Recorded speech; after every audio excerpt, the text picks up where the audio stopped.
Hi folks, and welcome to another video. Now it's been a few months since I've tested a GPU out here on the channel, and when I came across this the other day whilst out on a parts hunt for £12.50, I just had to test it out for you guys. Is it a super budget powerhouse? No. Will it play modern AAA titles at 1080p? No, not really. But it may just be a great little esports card for someone with next to no budget. This is the AMD Radeon FirePro V5900 versus 2022, and I hope you enjoy the video. My name's Andy and this is Andy's Tech.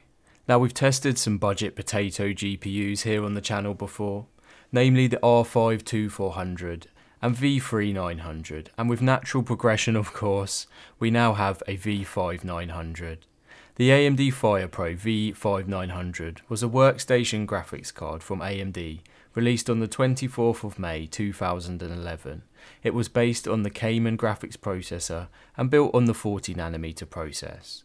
It has 512 shading units, 32 TMUs and 32 ROPs. It's a single slot card design with a TDP of 75 watts and needs no external power connector, so it will fit into any system with a suitable PCIe slot. There's 2GB of GDDR5 with a 256-bit memory bus, and the card supports up to DirectX 11.2. Unfortunately, AMD has stopped supporting this card, and the latest driver release was in 2017. Ouch. This may hurt in some of the newer esports titles, but it won't deter me today. Now on paper this little FirePro looks okay. Granted it's no powerhouse, but I do really like the simple single slot design of the card. We are though going to need a test system, and what better than the £150 Dell Optiplex build we put together in a previous video. It was gathering dust on my shelf, so hey, why not. The little Dell has a Xeon 1240 V3, 8GB of DDR3 1600MHz RAM, a 120GB SSD and 500GB hard drive, and a stock Dell 300W PSU. And apart from its fancy white paint job, it's totally stock. If you're interested in the video where we put this system together, I'll leave a link above now. Now I've chosen this system as I believe it's roughly the use case for this card. Buy an old pre-built, you know, and just chuck it in. There'd be no point putting this card in my main Ryzen 3700X PC, as it's just not realistic. Okay, so with that out the way, I think it's time to get this installed in our PC, and let's jump into some games and benchmarks. It's worth noting that I've put a slight overclock on the card at 695MHz on the core and 575MHz on the memory. That's over the 500 and 600 stock. Every little helps, right?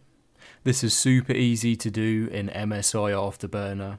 You just need to select the unlock official AMD overclocking limits in the settings menu and you're away. So before I tested some games, I ran a couple of synthetic benchmarks. In Unigine Heaven we returned 78.8 FPS at 720p low, which is okay, and it's also better than the Intel HD4 6000 graphics, so at least we know it's not terrible. 3D Mark Firestrike, and we were breaking records with a legendary score of 1413, with no results to compare against. Now I guess this is because no one is mad enough to benchmark this card in Firestrike, but hey, a record's a record and I'll take that. There's always one, hey. So let's start off simple, and the first game I'm going to test today is going to be Minecraft. At 1080p, running the latest Java edition, 1.18.2, using Optifine with the default settings and the graphics set to fast, we had a very playable experience with an average of 124 FPS, 1% lows of 70 and 0.1% lows of 27.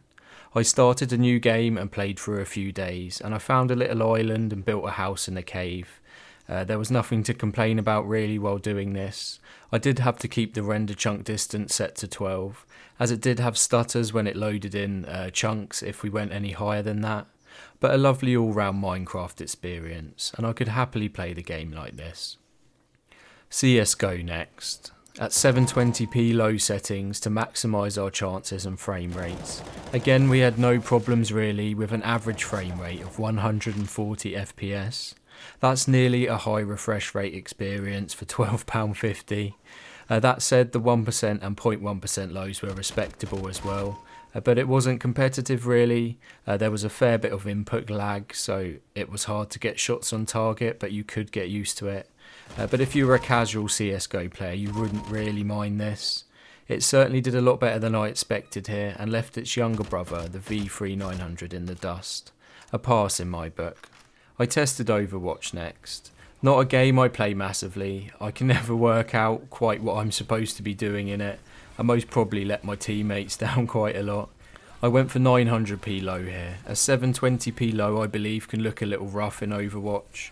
We didn't quite hit 60 FPS with an average of 53. The percentile figures were okay as well, and I didn't really notice any massive drops or spikes, even though we did hit 9 in the 0.1% lows. You could drop the resolution to the aforementioned 720p to achieve a plus 60 FPS experience, but that's up to you. But for a cheap little card for a few pounds to play Overwatch with, I would definitely recommend this.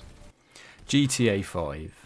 As always, and getting on a bit now, but still very relevant in budget PC gaming, at 1080p normal settings, with the slider set to half. You'll have to excuse Trevor, he didn't want to put his pants on today, I have no idea why. But I was really surprised by this result, and I didn't think we'd manage 1080p with the Little Fire Pro. We struggled to get over 30 FPS at 720p with the V3900. GTA isn't an FPS title, and a 50 FPS average is perfectly fine I believe when working with hardware like this. There's even room to play with increasing the settings, and that will make the game look nicer if you don't mind a closer to 30 FPS experience. Again, perfectly doable in my book. Okay, and I left it till last this time. Stutter Night, or aka Fortnite, at 1080p performance mode, which makes the game look like absolute crap, but it does open the door for playing on older cards like this. We saw an 88 FPS average, and putting the graphics aside, if you just wanted to play some casual Fortnite till you can buy a better card. I mean, we're talking potato levels here, it really wasn't that bad, but I'd had enough by the third round and I just jumped out the helicopter in the end and committed ritual suicide. And yeah, on that note, that brings us to the end of the video.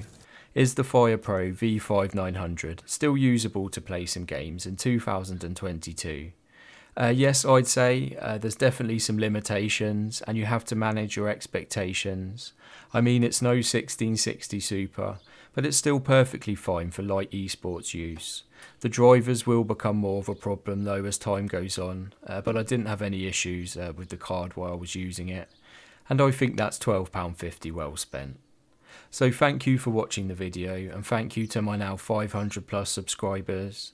Honestly, that's amazing folks, you're all legends, and please stick around for the ride. Leave a like or a comment down below, I love hearing what you lot have to say. Please consider subscribing to the channel if you haven't done so already. Join our Discord community, and you can also support the channel by buying me a coffee. All the links are in the description. Take care as always, God bless, and see you in the next one.